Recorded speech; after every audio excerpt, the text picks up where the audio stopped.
Барлықтарыңызға сәлем. Өзіміздің жерлес ағайындар үндістердің айтуы бойынша This After Effects tutorial 2D суреттен 3D суретке айналдыру. Біз осы видео сабақтан кейін не істей аламыз? Нәтиже мынандай.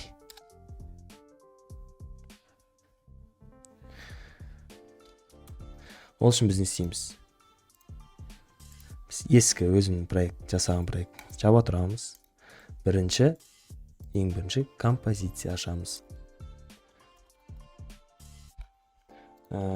Композицияның өлшемдері 1920-дан 1080, Full HD 30 кадр секундда және 5 секундтық хроно аштық.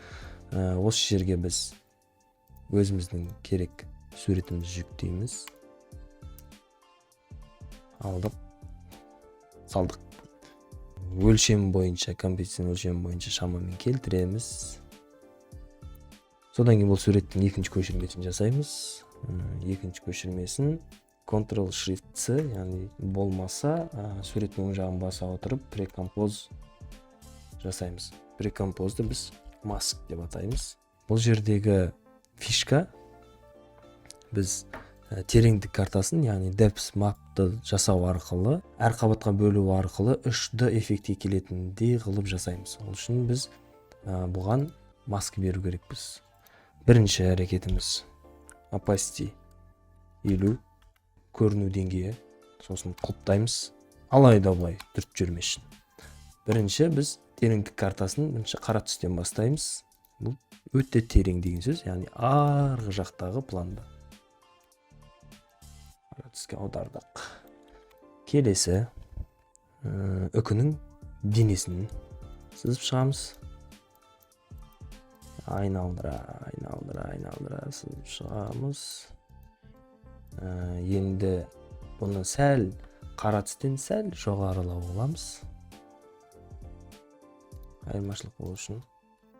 Енді келесі үкінің бетін бөлек аламыз.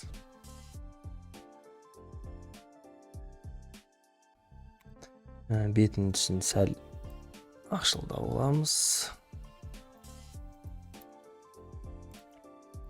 Енді келесі біз қабақ бөлігін бөлек алып аламыз. Онда сәл жарықтау оламыз. Одан кейін біз көздерін бөлек аламыз. Көздерін сәл қараңғылау оламыз, өйткені ол тереңдігі бойынша сәл арырақ тұр бетке қарағанда. Шамамен осындай. Содан кейін мұрнын бөлек аламыз, тұмсығын. Оны сәл ақшылдау қылсақ болады, себебі ол тереңдігі бойынша сәл бергі бөлікте. Содан кейін біз астыңғы екі бөлігін бөлек аламыз. Оны сәл ақшылдау оламыз. Одан кейін астыңғы тамақ асты бөлігін көп ақпарат берген сайын қызығырақ бола түседі бұл әдісте.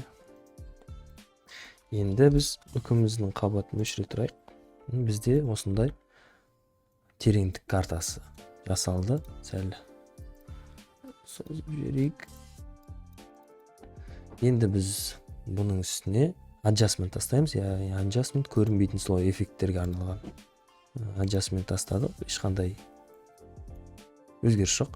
Оның үстіне біз blur тастаймыз, яғни оны кішкене орысша айтқанда размывать етеміз жан-жағына. Біз бұл жерге шамамен 50 қояйық. Енді біз алдыңғы композицияға ашайық. Бұл композицияда маск бөлігі бізге әзір қажет емес. Біз маск бөлігін мына суреттің үстіне тереңдік картасы ретінде қолданамыз. Ол үшін суретті белгілейміз. Эффекттер бөлігінен displacement map дегенді іздейміз.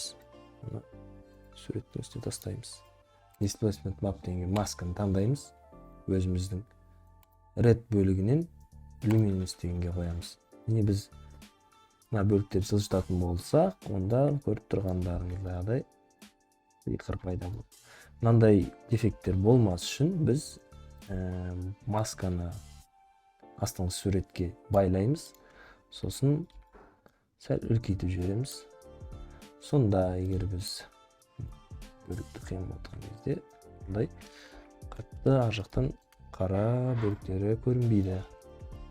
Енді осыны анимациясын жасап көрейік. Ол үшін кілттерді қоямыз 2 бөлікке. 5 секундқа жылжимыз. Сәл өзгертеміз. Кішкене солға қаратайық, жоғары қаратайық. Егер қосатын болсақ, осындай эффект болады. Біз бұны тағы да одан сайын кішкене динамика қоссақ болады. Ол үшін Position Scale бөлігіне кілт қоямыз. 5 секундқа жылжимыз. Кілт қоямыз. Осы бастапқы кадрға барамыз. Ол үшін бағыттаушылар арқылы басына қайтуға болады. Сәл үлкейтіп жібереміз, сәл жылжытып жібереміз. Несі бойынша, орны бойынша. Сәл үлкейтеміз. Қосып қалсақ, міне керемет. Болды. Келесі кездескенше ағайын.